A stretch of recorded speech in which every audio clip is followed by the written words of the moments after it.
जून 2026 का जो महीना है इसके लिए हम विचार कर रहे हैं किस तरीके से आप अपना जून का महीना प्लान कर सकते हो अपने लिए, जैसे करियर वाइज आपकी आर्थिक स्थिति है, रिलेशनशिप है, मैरिड लाइफ है या अपनी हेल्थ के हिसाब से भी। देखिए, धनु लगन का आपका चार्ट अगर है तो ये वीडियो आपके लिए ही है। धनु लगन का कुछ इस प्रकार से गोचर अप्लाई होगा चार्ट में, और ये जो प्लेसमेंट आपको नजर आ रही है कुछ ऐसी प्लेसमेंट आपको नजर आएंगी अपना गोचर अप्लाई करने के बाद। यहाँ पे जो ग्रहों की स्थितियां, हालांकि उनमें कुछ बदलाव जरूर हो सकते हैं।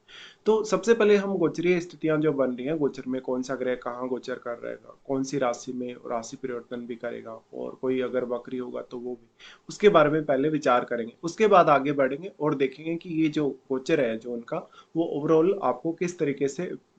गोचरीय स्थितियों की बात करें तो सबसे पहले यहाँ चर्चा करेंगे सूर्य की। सूर्य 15 जून तक वृषभ राशि में गोचर करने वाले हैं और इसके बाद इनका प्रवेश हो जाएगा मिथुन राशि में।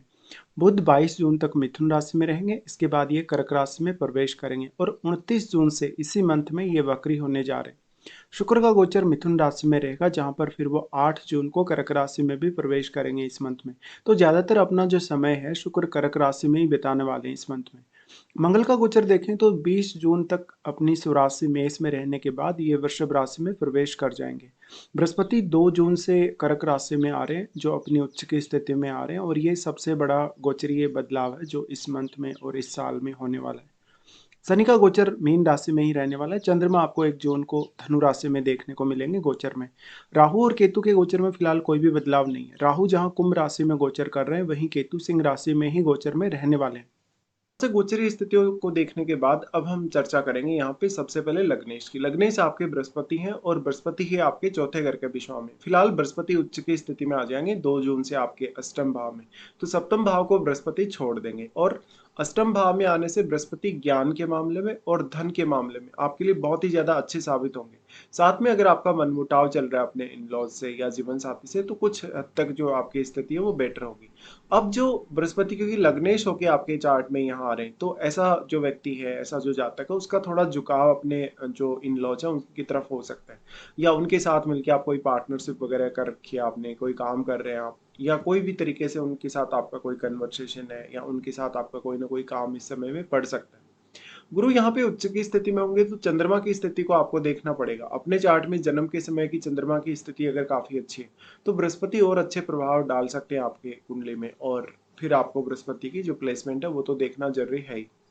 अब बृहस्पति क्योंकि फोर्थ हाउस के भी लॉर्ड है, तो वो यहाँ पर आपको संपत्ति वगैरह, जैसे कि आपको माता पिता से या इन लॉज से या जीवन साथी से दिला सकते हैं, या सपोर्ट भी दिला सकते हैं किसी भी मामले में। यहाँ बृहस्पति आपको रिसर्च के मामले में बहुत ही सपोर्ट करेंगे। साथ में आप ऐसी स्थिति में फंसे हैं जहां पर आप मान लो कोई डिसीजन नहीं ले पा रहे, बहुत ज्यादा मान लो आप सोच नहीं पा रहे, या आपकी सोच में बहुत ज्यादा गहराई नहीं है, तो ऐसा बृहस्पति बस यही काम करने वाला है।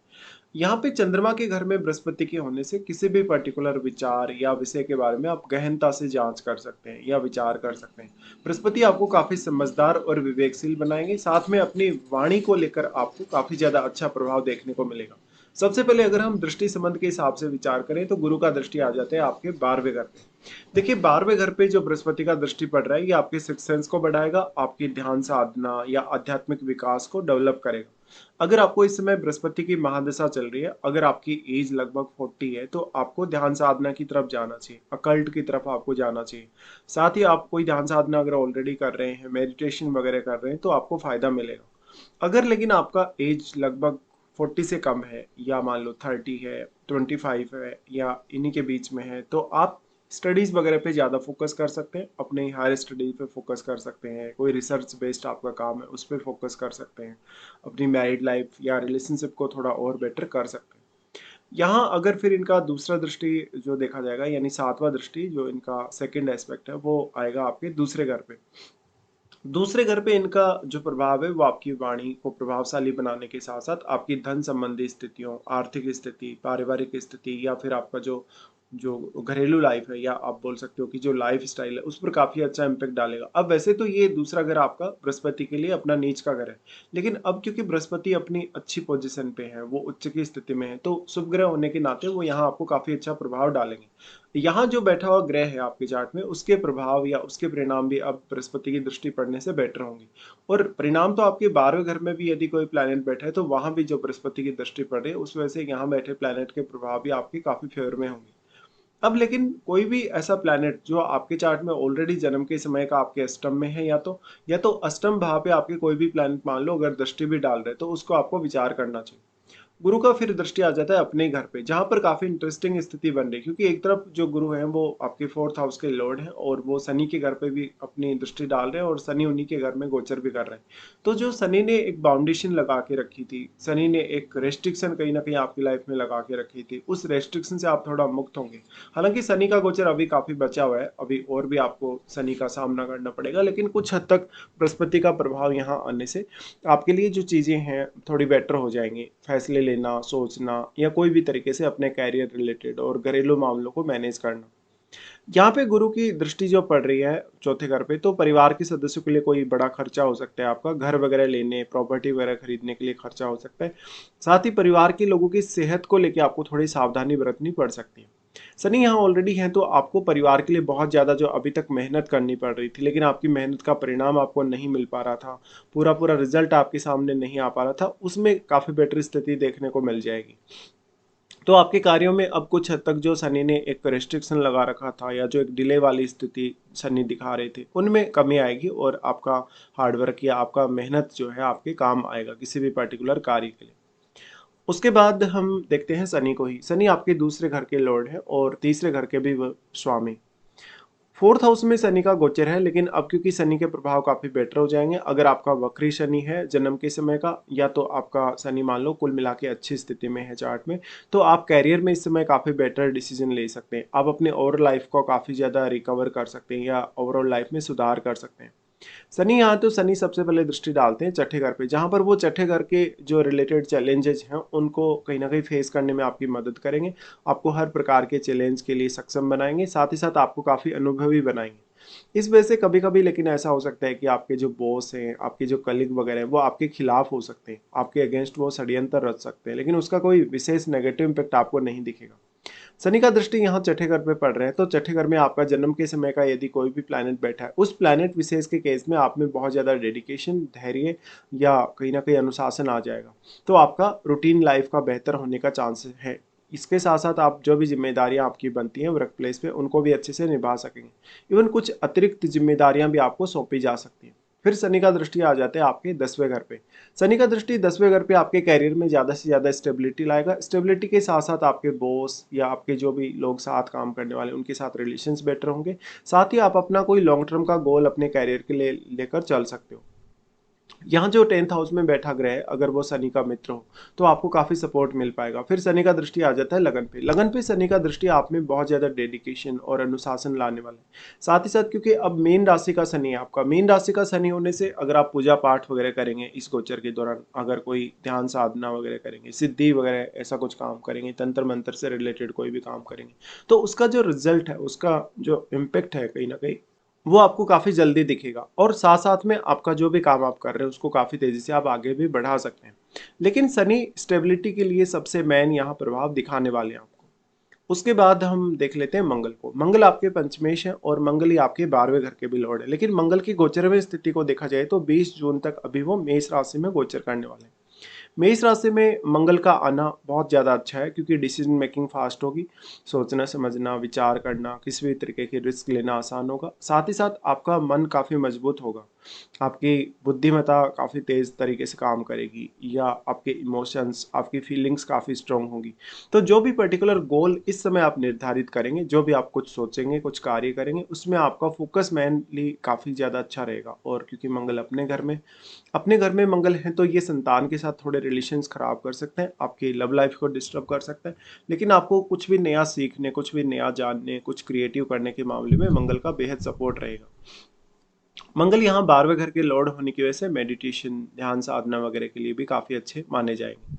मंगल का सबसे पहले दृष्टि आ जाता है अष्टम पर। अब मंगल का जो दृष्टि है वो यहाँ गुरु के परिणामों को काफ़ी बेटर करेगा, क्योंकि वैसे तो मंगल के लिए अपना नीच का ग्रह है, लेकिन मंगल के जो मित्र ग्रह हैं गुरु, वो यहाँ उच्च की स्थिति में है और मंगल स्वयं भी अपने स्वराशि में है, अपनी मूल त्रिकोण राशि में है। इसलिए मंगल के प्रभाव यहाँ आपको नेगेटिवली नहीं देखने को मिलेंगे। इससे आपका जो गुरु का परिणाम है वो काफ़ी बेटर तरीके से निकल के आएगा। कुछ वेल्थ रिलेटेड डिसीजन, कुछ पैसा वगैरह, संपत्ति वगैरह से रिलेटेड डिसीजन आपके काफ़ी बेटर इस समय हो सकते हैं। मंगल का यहाँ दृष्टि पड़ रहा है तो अष्टम भाव के लिए आप कोई भी इस समय कार्य कर रहे हैं, आप ध्यान साधना से जुड़े हैं, अकल्ट से जुड़े हैं, आप रिसर्च वगैरह कर रहे हैं, तो आपको मंगल का सपोर्ट मिल पाएगा। मंगल का दृष्टि फिर आ जाता है 11वें घर पे। देखिए ऐसा मंगल क्योंकि अपनी स्वराशि का है तो वो बहुत ही स्ट्रांगली आपकी जो एक्सपेक्टेशन है धन को लेके, संपत्ति को लेके, ऐशो आराम को लेके उनको बढ़ाएगा। मंगल का दृष्टि यहाँ रहे तो आपके नेटवर्क में विस्तार वो दे सकता है, लेकिन आपके व्यवहार की वजह से कुछ आपको दिक्कतें भी आ सकती हैं। फिर जो यहाँ बैठा प्लैनेट है उसको मंगल काफ़ी एक्टिवेट करेंगे, तो वो प्लैनेट यहाँ अपना प्रभाव बढ़ाएगा। प्रभाव बढ़ाने की वजह से आपको अपने धन में कुछ उतार चढ़ाव देखने को मिल सकते हैं, अपनी इमोशंस या अपने फीलिंग्स में उतार चढ़ाव देखने को मिल सकते हैं। तो यहाँ आप मंगल की एनर्जी को कितना हद तक कंट्रोल कर सकते हो ये आपके ऊपर डिपेंड करता है। मंगल का दृष्टि फिर आएगा आपके 12th हाउस पे। मंगल का 12th हाउस पे दृष्टि मैरिड लाइफ या रिलेशनशिप के हिसाब से उतना अच्छा नहीं है, लेकिन टैलेंट या क्रिएटिव स्किल्स के हिसाब से बहुत ही अच्छा है क्योंकि मंगल पंचम में बैठे। यहाँ पर मंगल आपको ध्यान साधना या मेडिटेशन की तरफ काफ़ी तेज़ी से आगे ले जा सकते हैं, और मंगल की इस स्थिति की वजह से निश्चित तौर पे आपको काफ़ी फ़ायदे मिल जाएंगे। अगर आप ऑलरेडी विदेश में सेटल्ड हैं, स्टडी वगैरह को लेके विदेश गए हैं, संतान पक्ष को लेके विदेश गए हैं, तो इस हिसाब से देखा जाए तो मंगल का जो प्रभाव है सर्वाधिक रूप से आपको दिखेगा 20 जून तक। इसके बाद अपना राशि परिवर्तन मंगल कर लेंगे। राशि परिवर्तन करते हुए वो आ जाएंगे छठे घर में। छठे घर में मंगल यहाँ शुक्र के घर में होंगे, और शुक्र ऑलरेडी क्योंकि सप्तम और अष्टम में ट्रांजिट करने वाले, इसलिए ऐसा मंगल आपको रूटीन लाइफ में, डेली लाइफ में या ऑफिस के कार्यों में बहुत ही हेल्प करेगा, लेकिन कुछ कलीग्स के साथ आपको विवादों का भी सामना करना पड़ सकता है। अगर आप इस समय कोई कोर्ट केस, मुकदमा वगैरह या ऐसी कोई स्थिति को झेल रहे हैं तो वहां पर आपको मेजर रिलीफ मिलेगा। मंगल का छठे घर से गुजरना यानी आपके रूटीन को काफ़ी फास्ट कर देगा, काम करने के तौर तरीके को काफ़ी फास्ट कर देगा। इसके साथ साथ जो आपके बॉस हैं, जो कलीग्स हैं, वो आपके काम से प्रभावित होंगे, आपकी रणनीतियों से, या आपका काम करने का जो मेथड है, तरीका है, या जो आपका हार्डवर्क है। तो इससे कुछ अतिरिक्त जिम्मेदारियां, कुछ अतिरिक्त आपको कहीं ना कहीं भार सौंपा जा सकता है अपने ऑफिस वगैरह में। मंगल यहाँ पर अगर देखा जाए तो फिर जो यहाँ वो आएंगे छठे घर में, तो छठे घर से उनका डायरेक्ट दृष्टि होगा आपके नवम पे। अब मंगल केतु का यहाँ संबंध बन गया। मंगल केतु का संबंध वैसे रिश्तों के लिए तो उतना अच्छा नहीं है, लेकिन ये आध्यात्मिक ग्रोथ के लिए या धार्मिक रूप से ग्रो करने के लिए अपने आप को काफ़ी अच्छा है। हायर स्टडीज़ के लिए भी ये काफ़ी अच्छा ही रहेगा। इसके साथ साथ मंगल आपको अपनी जो भी आध्यात्मिक विचार हैं, धार्मिक विचार है, उनके मामले में काफ़ी स्ट्रिक्ट बनाएगा। और मंगल का दृष्टि फिर आ जाता है आपके 12वें घर पे। 12वें घर पे मंगल का दृष्टि जो भी लोग विदेश में रह रहे हैं, जो भी लोग ध्यान साधना कर रहे हैं, मेडिटेशन वगैरह कर रहे हैं, उनको काफ़ी फायदा करेगा। साथ ही मंगल आपके यहाँ बैठे प्लैनेट को भी काफ़ी ज़्यादा एक्टिवेट करेंगे, और मंगल तो यहाँ अपना काफ़ी स्ट्रॉन्ग प्रभाव डाल पाएंगे क्योंकि अपना खुद का ही घर है मंगल का ही। इसलिए कोई भी बहुत जल्दबाजी में, बहुत ज़्यादा गुस्से में आके निर्णय लेने से आपको बचना होगा। फिर मंगल का प्रभाव आ जाता है लगन पर। देखिए लगन अब क्योंकि मंगल का जो है अपना मित्र का घर है, गुरु का घर है, तो यहाँ जो प्रभाव इनका पड़ेगा इस वजह से निश्चित रूप से आपको हेल्थ में रिकवरी देखने को मिलेगी, अगर हेल्थ से रिलेटेड कोई इश्यू है। साथ ही साथ आप फिजिकल एक्सरसाइज पे थोड़ा ज़्यादा ध्यान दे सकते हैं। मंगल का यहाँ जो दृष्टि पड़ रहा है उसकी वजह से आप काफ़ी तेज़ी से हार्डवर्क कर सकेंगे, मेहनत कर सकेंगे, और अपना पर्टिकुलर गोल जो भी आप पाना चाहते हैं उसको पा सकेंगे। इसके बाद बात करते हैं शुक्र के लिए। शुक्र छठे घर और आपके चार्ट में वो 11वें घर के लॉर्ड है। शुक्र का गोचर फिलहाल आपके सप्तम में रहेगा। लगभग बुध के साथ जो शुक्र की स्थिति बनेगी 8 जून तक के लिए बनेगी। तो यहाँ मैरिज और एक एक्स्ट्रा रिलेशनशिप के चांसेस काफ़ी स्ट्रॉन्ग हैं। और स्पेशली पुरुषों के लिए अगर देखा जाए तो इस प्रकार का जो शुक्र है वो उनकी मैरिज या रिलेशनशिप को काफ़ी प्रभावित करेगा। इवन मैरिज करवा सकते हैं, आपका आपका किसी से रिलेशनशिप भी दे सकता है। स्त्रियों के केस में देखा जाए तो इस प्रकार का जो शुक्र का जो गोचर है वो नेम फेम में बहुत वृद्धि कर सकता है। शुक्र से रिलेटेड कोई भी प्रोफेशन है, अगर आपका अगर कोई भी बिजनेस है, तो बहुत ही अच्छा सपोर्ट शुक्र से आपको मिल पाएगा। लेकिन शुक्र कुछ ही समय के लिए अपना यहाँ समय देंगे सप्तम भाव में, फिर वो आगे बढ़ जाएंगे, कर्क में प्रवेश कर जाएंगे। ऐसा शुक्र स्पेशली स्त्रियों के लिए धन लाभ ला सकते हैं। फिर शुक्र आ जाएंगे अष्टम में। अष्टम में शुक्र हालांकि गुरु जैसे प्लैनेट के साथ रहेंगे, तो यहाँ पर किसी भी प्रकार का अगर हिडन रिलेशनशिप है, मैरिड लाइफ आपकी डिस्टर्ब्ड है, तो आपको कुछ हद तक सहायता मिल पाएगी। लेकिन यहाँ उस तरीके का जो शुक्र जैसे अष्टम में होते हैं तो बहुत ज़्यादा सीक्रेट रिलेशनशिप डेवलप करते हैं, वो वाली बात यहाँ थोड़ी कम ही लागू होगी। गुरु जैसा शुभ ग्रह साथ में बैठा है इसलिए। तो आपके चार्ट में फिर शुक्र की स्थिति यदि अच्छी है, काफ़ी स्ट्रांगली शुक्र बैठे हैं, तो यहाँ आपको वेल्थ गेन के लिए अच्छा होगा। शुक्र वेल्थ गेन के साथ साथ नॉलेज गेन के लिए भी और क्रिएटिव स्किल्स के लिए भी। अब क्योंकि गुरु आपके लग्नेश होकर यहाँ आ रहे हैं, तो आपको अपने एबिलिटी को पहचानना, खुद को जानना, खुद के जो नेचुरल टैलेंट है उसको जानना बहुत जरूरी हो जाएगा। शुक्र यहाँ से जो दृष्टि डालेंगे वो दूसरे घर पे डालेंगे और आपकी वाणी को बहुत ही ज़्यादा प्रभावशाली बनाएंगे। गुरु यहाँ जो दृष्टि डालेंगे उसकी वजह से आपकी वाणी का जो प्रभाव है आपके आपके ज्ञान की वजह से वो काफ़ी ज़्यादा बढ़ पाएगा। तो ऑलमोस्ट शुक्र और गुरु दोनों मिलकर आपके लिए यहाँ अष्टम में काफ़ी अच्छा कार्य करेंगे एक तरीके से। उसके बाद हम यहाँ से आगे बढ़ जाते हैं, बुध पर विचार कर लेते हैं। बुध देखिए आपके सप्तमेश हैं और बुध लगभग 22 जून तक की इनकी स्थिति बन रही है सप्तम घर में। तो मैरिज का बहुत ही स्ट्रॉन्ग चांसेस हैं आपके लिए। मैरिज के साथ साथ बिजनेस की स्टार्टिंग करनी है, कुछ आपको बिजनेस के लिए कोई लोन वगैरह लेना है, बिजनेस के लिए कोई पार्टनरशिप वगैरह करनी है, तो काफ़ी अच्छा मौका है। साथ ही साथ करियर में अगर आप पहले से कोई जॉब वगैरह कर रहे हैं तो आप यहाँ पे कुछ एक्स्ट्रा कर सकते हैं अपने लिए, जॉब के साथ साथ अपना कोई साइड का बिजनेस वगैरह स्टार्ट कर सकते हैं। बुध यहाँ पे हालांकि फिर वक्री भी हो रहे हैं, 22 जून तक ही वो रहेंगे मिथुन में, तो 22 जून तक का समय आपके लिए पर्याप्त होगा लगभग हर कार्य को करने के लिए। साथ ही साथ आपका ऑलरेडी अगर आप मैरिड हैं तो जीवन साथी के साथ रिलेशनशिप बेटर होगा। अगर आपका झगड़ा चल रहा है, कोई विवाद या डिवोर्स जैसी स्थिति चल रही है, तो जीवन साथी से आपको सपोर्ट मिल पाएगा। हालांकि बुध यहाँ होंगे तो थोड़ा बहुत मनमुटाव, थोड़ा बहुत तर्क वितर्क किसी न किसी बात को लेके होता रहेगा। फिर यहाँ से बुध जो लगन पर दृष्टि डालेंगे तो आपके कम्युनिकेशन को काफ़ी सुधारने का कार्य करेंगे, आपको बिजनेस रिलेटेड एबिलिटी देने का कार्य करेंगे, साथ ही साथ आपकी जो लॉजिकल क्षमता है उसको बढ़ाएंगे। फिर यहाँ से बुध अपना राशि परिवर्तन कर लेंगे, अष्टम में आ जाएंगे। अष्टम का बुध आपके लिए बहुत ही अच्छा साबित होगा क्योंकि अष्टम भाव से संबंधित रहस्यों को जानने, कुछ नया सीखने समझने के लिए बुध की स्थिति बेटर होगी। फिर बुध आपकी सेकंड हाउस पे दृष्टि डाल के आपके जो भी खर्चे हैं, जो भी इनकम है, सेविंग है, उसकी स्थिति को भी सुधारने का कार्य करेंगे। फिर वो वक्री हो रहे हैं, तो 29 जून से बुध का वक्री काल स्टार्ट हो रहा है, तो उसकी चर्चा हम अगले महीने के वीडियो में करेंगे। तो बुध का ऑलमोस्ट दोनों गोचर, जो आपका सप्तम वाला गोचर है और आपका अष्टम वाला गोचर, दोनों आपके लिए बहुत ज्यादा फेवरेबल है। उसके बाद अष्टम का जो गोचर है बुध का, इसमें क्योंकि वो आपके 10th हाउस के लॉर्ड है, तो जिनका भी संबंध अपने काम से, प्रोफेशन से अगर अष्टम भाव से, उन लोगों को काफी मदद यहाँ मिल पाएगी। उसके बाद देखते हैं चंद्रमा को। चंद्रमा आपके अष्टमेश है। चंद्रमा का गोचर स्टार्टिंग में देखा जाए तो आपके लगन में ही होगा, तो आप थोड़ा खुद पर ज़्यादा फोकस्ड रहेंगे इस मंथ के स्टार्टिंग में। लगभग 2-3 दिन के लिए चंद्रमा की स्थिति आपके लगन में बनेगी। इसके साथ ही साथ देखिए शुरुआत में कुछ परिवार के लिए आप ऐसा एफर्ट कर सकते हैं अपने लिए, कुछ प्रॉपर्टी खरीदने, कुछ ऐसा कार्य करने के लिए जो कि पूरी फैमिली के काम आए। फिर चंद्रमा यहाँ से अपना राशि परिवर्तन कर लेंगे, दूसरे घर में आ जाएंगे। दूसरे घर में चंद्रमा के आने से वेल्थ में कुछ उतार चढ़ाव आ सकते हैं। वेल्थ के हिसाब से कुछ बहुत बेटर कंडीशंस देखने को मिल सकते हैं। परिवार के साथ रिलेशनशिप काफ़ी बेटर हो सकता है। साथ ही साथ इनकम को लेके अगर आप बहुत ज़्यादा ऑब्सेस्ड हैं, अगर कुछ आप गड़बड़ करेंगे, अगर आप लालच में आएंगे पैसे के लिए, तो नुकसान भी करा सकते हैं। चंद्रमा उसके बाद जाएंगे थर्ड हाउस में, जहां वो राहु के साथ कंजक्शन में आ जाएंगे, क्योंकि राहु का गोचर ऑलरेडी यहाँ चल रहा है।